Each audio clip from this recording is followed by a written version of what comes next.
Okay, so in this lecture we are going to talk about Euclidean domains. Euclidean domains. Clear? Okay.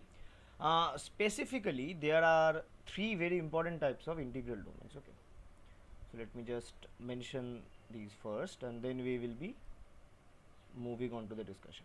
Because before discussing something, we actually need some sort of a motivation, or rather, I would say, some sort of a source of why we have thought of introducing such things into discussion. See, while we study rings, the primary objective, in some sort, is generalizing the integer field. I mean the integer ring. Okay, Z. Okay. The properties in Z, which are trivially studied in what we call number theory. These properties sort of are generalized when we are studying rings, and we in some back of the mind, it's always the properties in integers which we want to extend in order to study it in some arbitrarily, right? For example, the concept of integral domains and the concept of zero divisors. For example, the concept of zero divisors and rings which have no zero divisors to be specified as integral domains, yeah, they also are commutative as well. These sort of things are trivially observed in integers, right? These sort of things I have previously discussed as well, that these things are somewhat or some sort of related to the ring of integers in every aspect. Why are we talking about integral domains in this lecture? And I have specified that there are three integral domains which we specifically need to discuss, and these integral domains are what we call the Euclidean domain, which I have already given as the heading. The other two are what we call the principal ideal domains,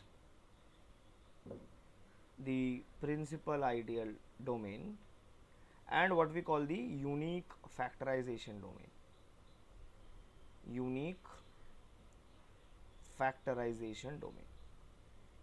Okay, and what are the specified observations or properties which these two hold are?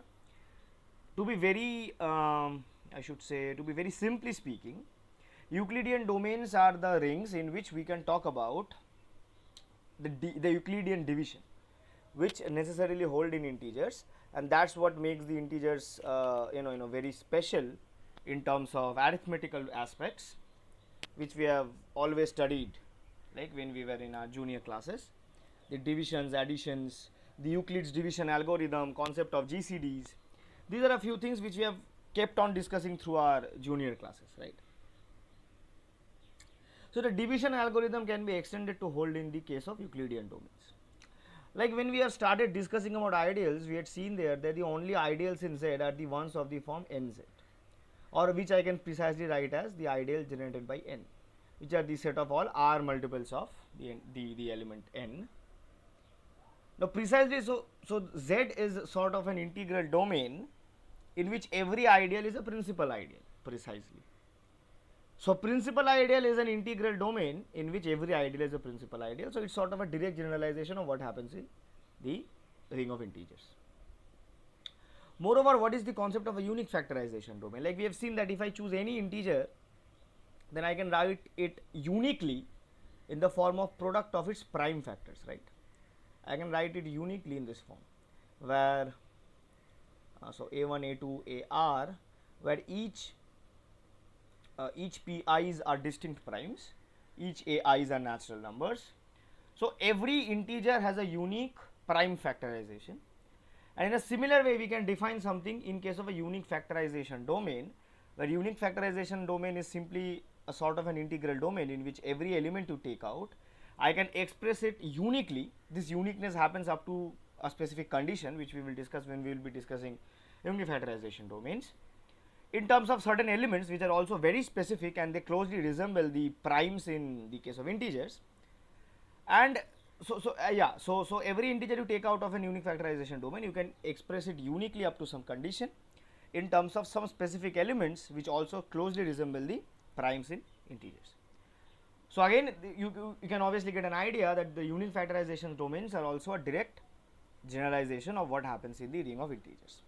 Moreover, the observation which will eventually come out is that an Euclidean domain will come out to be a principal ideal domain, and a principal ideal domain will eventually come out to be a unique factorization domain, right? So there is at least a one-sided implication that if you talk about Euclid's division algorithm to hold in some integral domain, then you can also talk about every ideal being a principal ideal, and you can also talk about the unique factorization holding in that ideal, in that integral domain.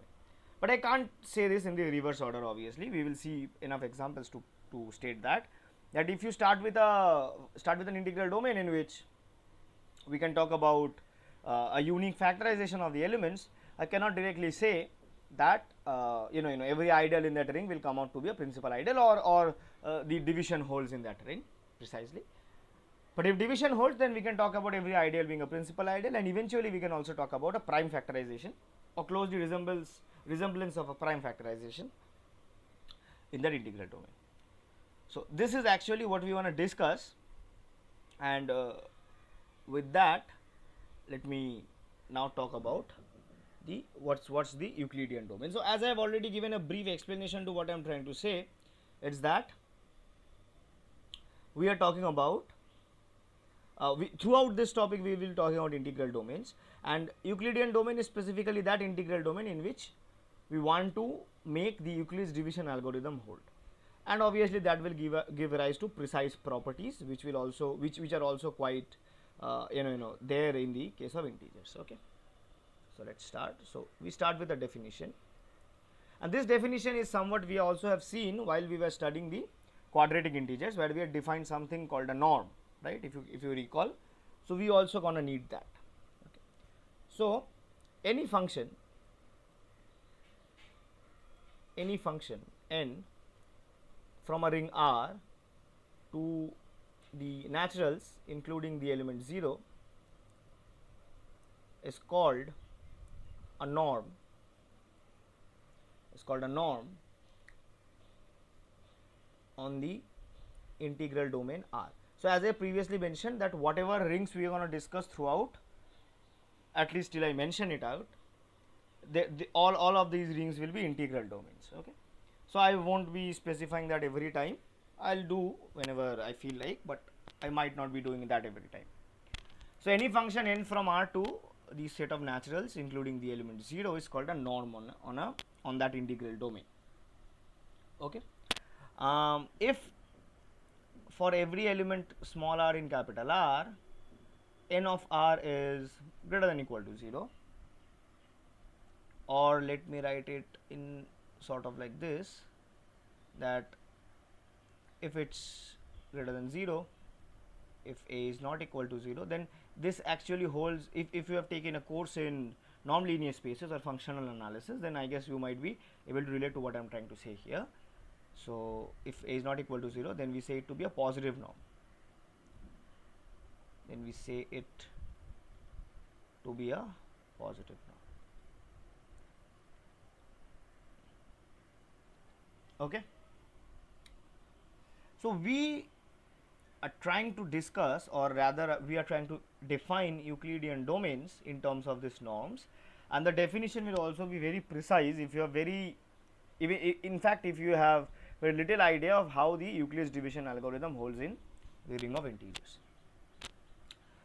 An integral domain R is said to be an Euclidean domain, which I will be specifically writing as ED, if there exists a norm n on R, which is a positive norm, we will be talking about a positive norm only, such that for all a, b in R with b not equal to 0, we can find elements q and r from capital R such that I can write A as bq plus r, with this r having a additional condition with r being 0 or the norm of r being less than the norm of the element b. Okay, I guess you can quite relate to this definition. This definition is precisely, let me just mention it out, this definition is precisely the division in Z, division in Z, where you can just take the norm of any element A to be the modulus of A. This will hold in Z, and this definition indeed directly speaks of the fact that integers are the ring of integers are precisely Euclidean domains, right? Okay. So this is the precise definition. This element Q, it's obviously called the, you know this definition already, it's obviously called the quotient of the division, right? And this element R, it's called the remainder of the division, right? Okay.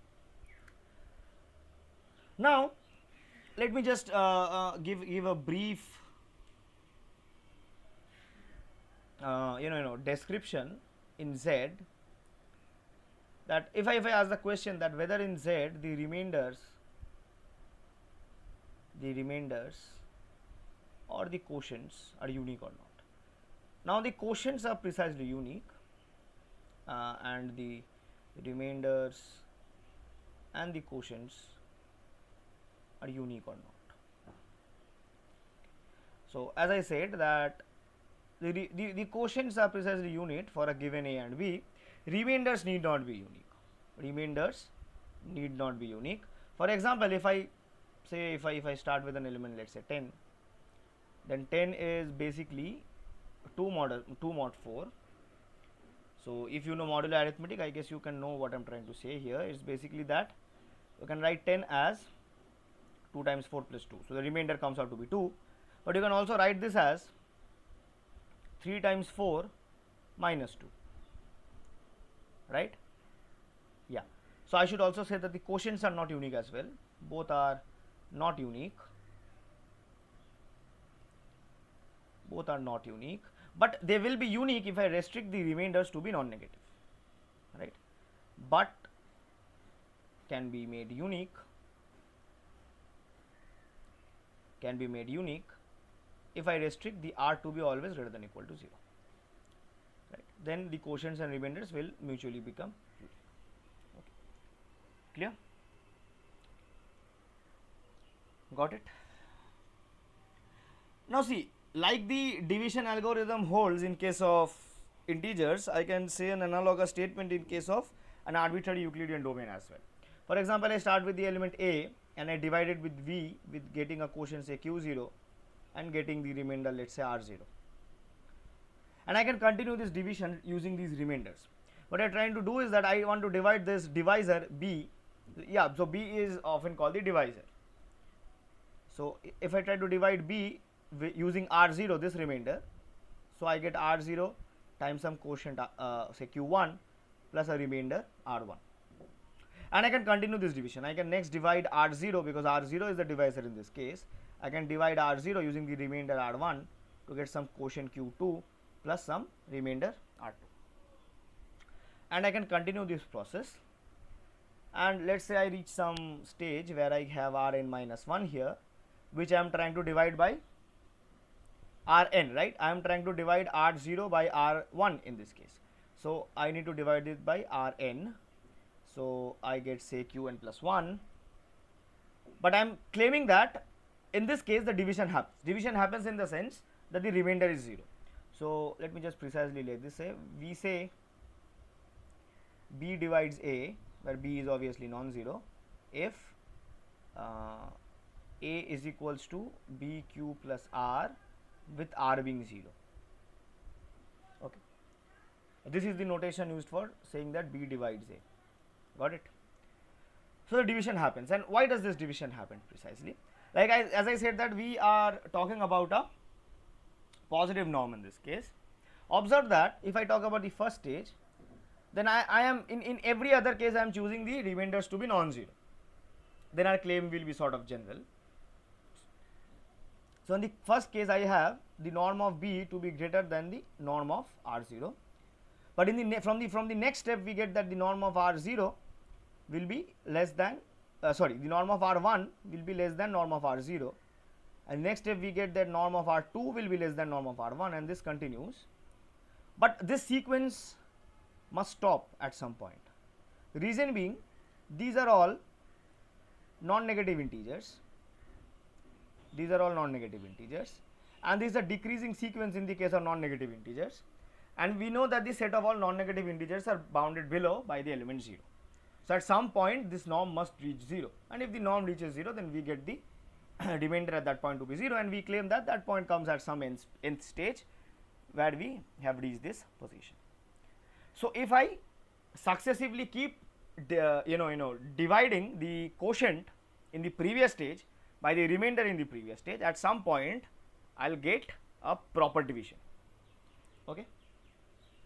And this exact thing also holds in the case of integers, and if you recall that this is sort of an algorithm which we often use to find the greatest common divisor for given a pair of integers. We will show that sort of a resemblance in case of an Euclidean domain as well. I hope this part is clear, right.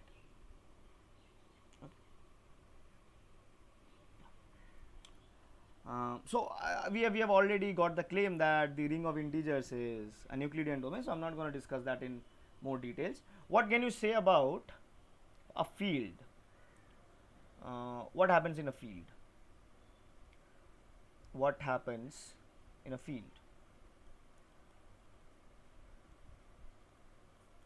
See, in a field, any element you choose, you can write it as A B inverse for some given A B in field. Okay. But if that happens, then you can write A to B as say Q B plus 0. So, this typically means that Q divides A, right. This means that Q divides A, right. Got it? Okay. So, division happens arbitrarily in a field. Provided non-zero elements, you can talk about, or you can always talk about a division in a field. Clear? Got it?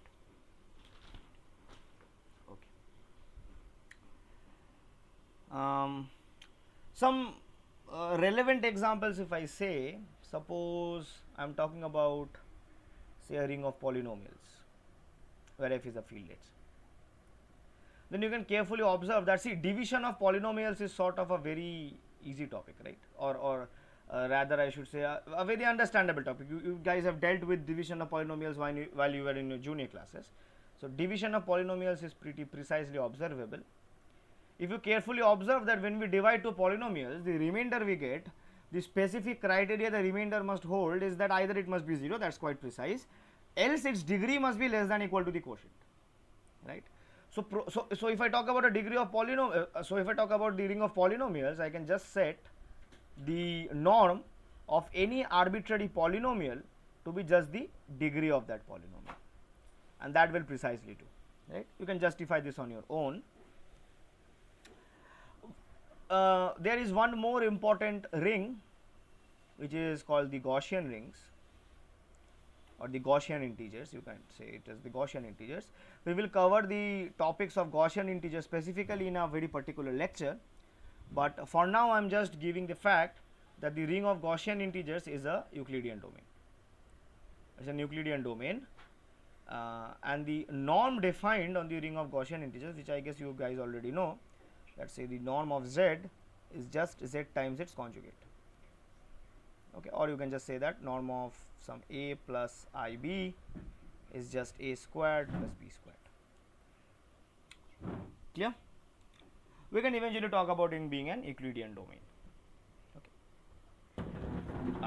Rather, the thing which is more important to discuss at this point is the following proposition, that how can we talk about ideals in a division ring.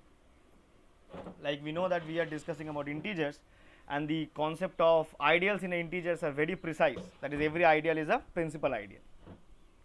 And eventually we can talk about the same thing in case of an arbitrary Euclidean domain as well. So every ideal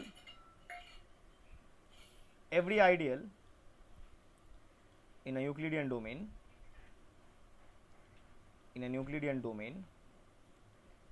is a principal ideal.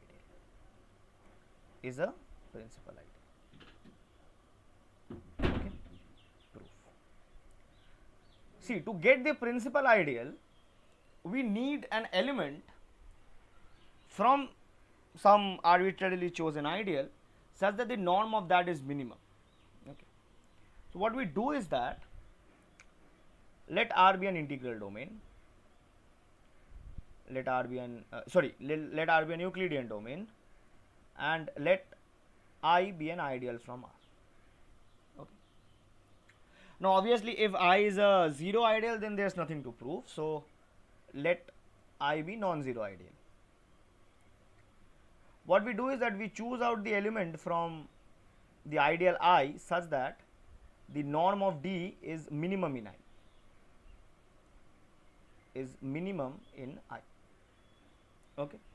Why is it useful? You will observe while we complete the proof. Okay.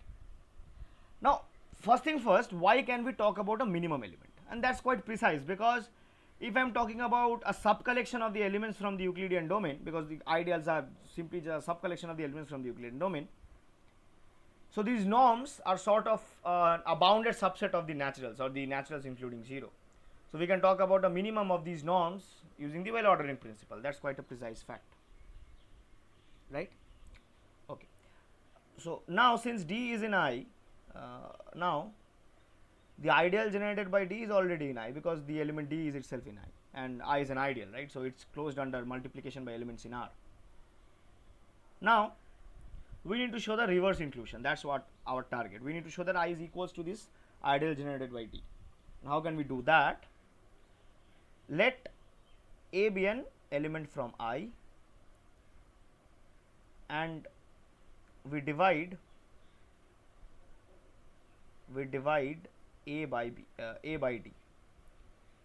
Then therefore I can write A as some Q times D plus R, such that R is equals to 0, or the norm of R is less than the norm of D.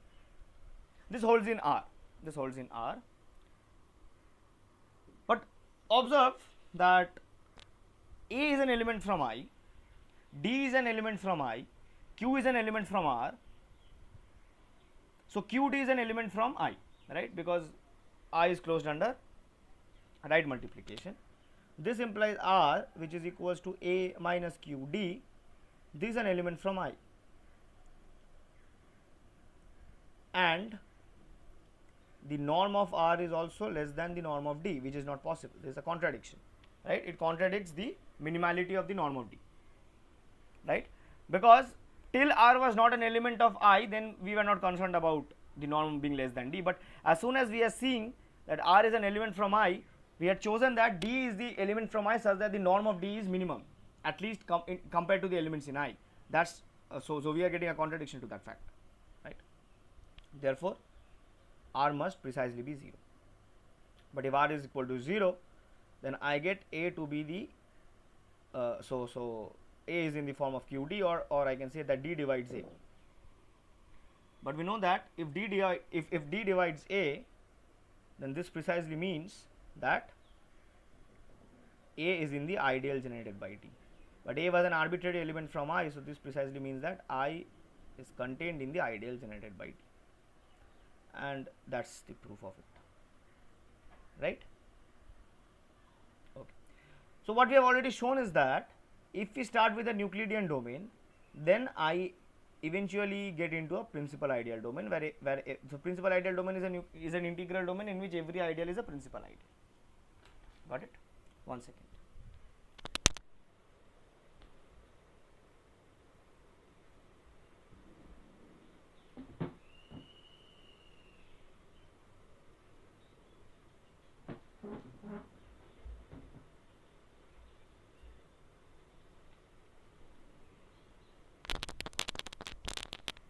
Okay.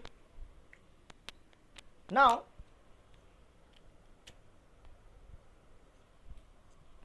this actually also gives us certain observations about integral domains which are not Euclidean domains. For example, if I talk about the ring Zx, this is necessarily integral domain because Z is an integral domain. But my question is it an Euclidean domain? You can observe these are the things which we have also discussed in the previous lecture while we were discussing about prime ideals and maximal ideals. There we have seen that the ideal generated by 2 and x is a proper ideal of Zx. And we had also seen that this is not a principal ideal, which we had proved it precisely. This is not a principal ideal.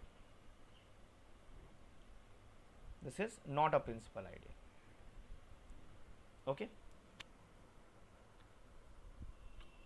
So if it is not a principal ideal, then that means that Zx cannot be an Euclidean domain.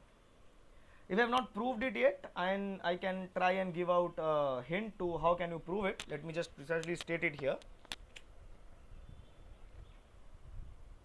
See, if you carefully observe the structure of this ring generated by 2x, you can observe that this is the collection of, so fill in the gaps, okay.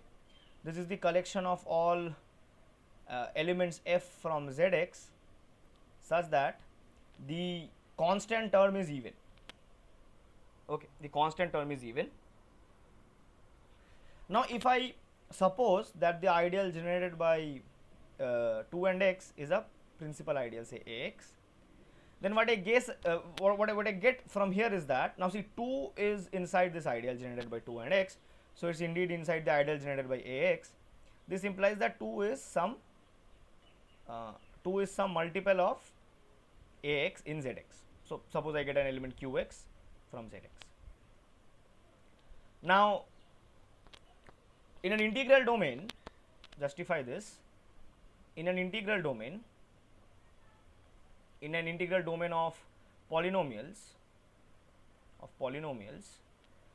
the degree of product of two polynomials is same as the degree of f plus the degree of g, and precisely justify why it does not hold in an arbitrary ring. Okay, why it is very specific about integral domains. It's a very easy observation. Okay, so from here I can see that the degree of a plus the degree of q, which must be degree of 2 is 0, so it must be 0. But the degree is precisely a non-negative quantity, so both must be 0, right? So this implies that degree of a must be 0 and degree of q must also be 0. So this is quite what is important. So eventually what we have landed in the integers only. If the polynomial is a 0 degree polynomial, that means it's precisely an integer. So if a is an integer and a divides 2, therefore a typically comes from integers and a divides 2, this typically means that the possibilities for a is just plus minus 1 or plus minus 2, right? Clear? Now suppose if a is plus minus 1, if a is plus minus 1, this would mean that the ideal generated by a is the ideal generated by plus minus 1, but plus minus 1 are units in Zx, so it must be the whole of the ring Zx. This is not possible, right? Because obviously Zx contains polynomials with the constant term being not even, right? So this is precisely a proper ideal. So if the ideal generated by a is the whole of the ring Zx, then it specifically means that the ideal generated by 2 and x is the whole of the ring Zx. That is not quite possible, right? Clear? Okay. So the only possibility left is that it's a can be plus or minus 2, right? But if a is suppose let's say a is plus 2, the same will happen if a is minus 2 as well. If a is plus 2 and x is in the ideal generated by 2 and x, this precisely means that x is equals to a times some polynomial qx, or x is equals to 2 times some polynomial qx. This is also not possible, because the coefficient of x in the right hand side will be even while that in the left hand side is odd, so it's not quite possible. Therefore the ideal generated by 2 and x is not a principal ideal in Zx. Clear? Therefore Zx is not an integral domain. Clear? This was sort of a very tricky observation, but it was not at all difficult. Okay. Another very important example of an integral domain which is not an Euclidean domain is the quadratic ring of integers z root minus 5. Why is it not an Euclidean domain? We will again try and show that there exists an ideal which is not a principal ideal. Obviously, the norm defined on any on this ring, say on the element a plus b root 5, is just this times its conjugate, right? So it's basically a square plus 5b square. Consider the ideal I generated by 3 and 2 plus root minus 5, and suppose it is generated by some element ax. Sorry, not ax. I just got involved in the ring of polynomials. So let's say a plus b root minus 5. Okay, suppose.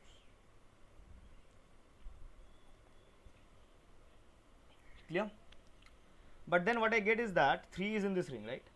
So I get 3 must be some multiple of a plus b root minus 5. Let this be alpha, then the notations will be precise. And also 2 plus root minus 5 will be, say, beta times a plus b root minus 5. Clear?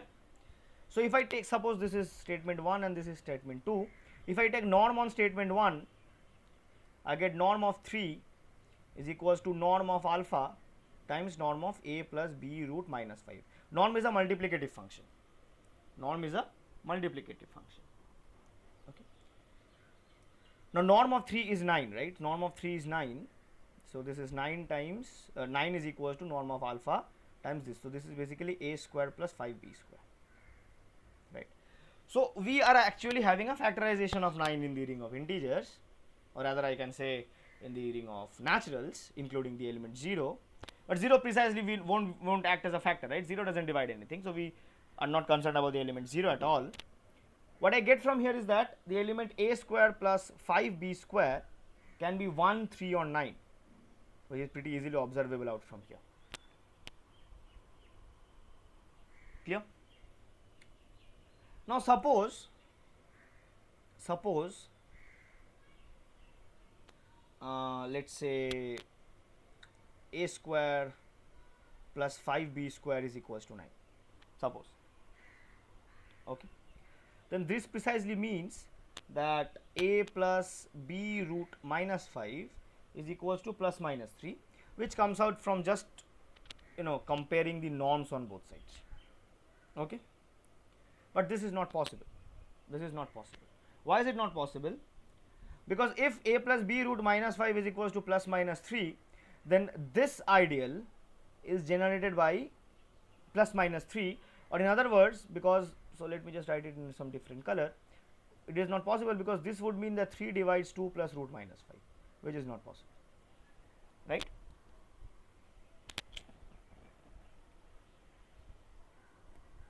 This is not possible. Now, so this observation is correct. It cannot be 9. It cannot be 3 either, because any if you choose any integer for a and b, a square plus 5b square can never be equal to 3. This can never be equal to 3. So the only possibility left is if it is equal to 1, right? Therefore the only possibility left is that a square plus 5b square is equals to 1. Clear? But then typically that would mean that a plus b root minus 5 is equals to plus minus 1, but that would mean the ideal generated by 3 and 2 plus root minus 5. This will be the ideal generated by plus or minus 1, but that will be the whole ring, right? Z minus root 5. Clear? Suppose we choose this to be I, let's say, but now then 1 is in I, then that implies that there exists some element from z root minus 5, say gamma and delta, such that 3 times delta plus 2 plus root minus 5 of gamma is equals to 1, right? If I multiply with 2 minus root minus 5 on both sides, it's just a easy calculation that multiplying with 2 minus root minus 5 on both sides, that is multiplying with the conjugate, we get, so what we'll get here, 3 times 2 minus root minus 5 delta plus this will be delta plus 7 gamma will be equals to 2 minus root minus 5, right? But this would mean that 3 divides 2 minus root minus 5 in zx, in z root minus 5, which is not possible, right? 3 cannot divide 2 minus root minus 5. Therefore, all the possibilities are cancelled, and which eventually means that it is not a principal ideal, right? And if it is not a principal ideal, then there is no point of thinking it to be an Euclidean domain. Right. I guess it's clear. Okay. Now, since we are talking about division and division algorithms in an Euclidean domain, the most possible discussion which we would want to arise at this point is the concept of a greatest common divisor.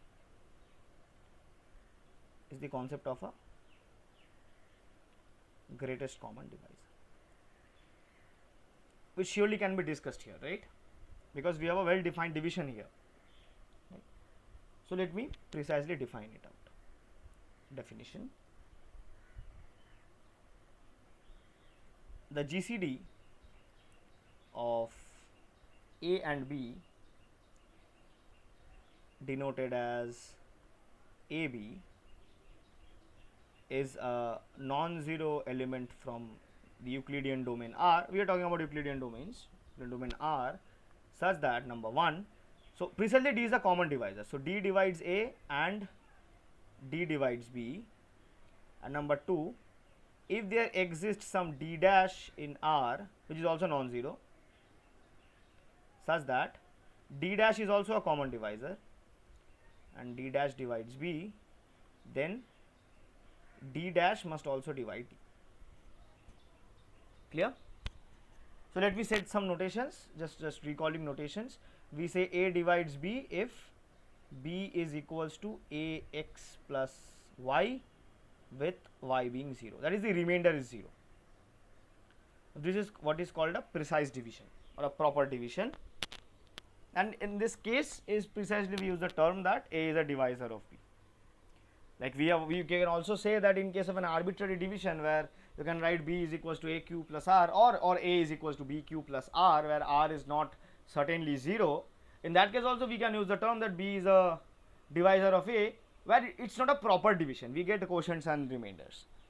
But the more precisely we use the term divisor whenever the remainder is 0, that is we get a proper division. Okay. Now see, one thing which is very obvious from here is that if D divides A and D divides B, or rather let me just speak of the fact that if the GCD of A and B is D, then A is inside the ideal generated by D and B is also inside the ideal generated by D, because D divides both A and B, which precisely means that the ideal generated by A and B must be contained in the ideal generated by D. Clear? So we can actually talk about a simultaneous definition of these GCDs, which is quite relatable. Let me just give this definition, that if I is an ideal of R such that I is generated by A and B, then the GCD of A and B is D if number 1, the ideal generated by A and D is contained in the ideal generated by D, A and B is contained in the ideal generated by D, and if this ideal I is contained in some ideal generated by D dash, then the ideal generated by D dash will contain the ideal generated by D. You can just relate to what we had, the original definition of GCD which we had previously discussed. Okay. This actually leads us to a proposition which also sets the notation why we write this for GCD. Okay. Proposition: if A and B are non-zero elements in an Euclidean domain R, or let me precisely be in some commutative ring R, such that the ideal generated by A and B is a principal ideal, say D, then D is equal to the ideal generated by, sorry, then D is equal to the GCD of A and B. Okay.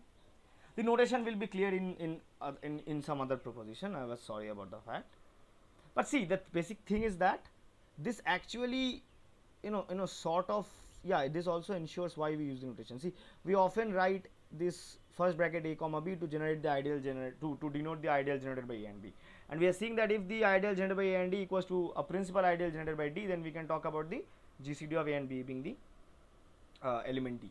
So this notation is sort of now precise, I guess. Okay. Yeah, okay, so this is already a very long lecture. Let this lecture be up to this much. In the next lecture, we will come up with what we call the Bézout domain, and we will discuss the further properties of a GCD, eventually moving into the concepts of PIDs and UFDs. Okay, so meet you guys in the next lecture.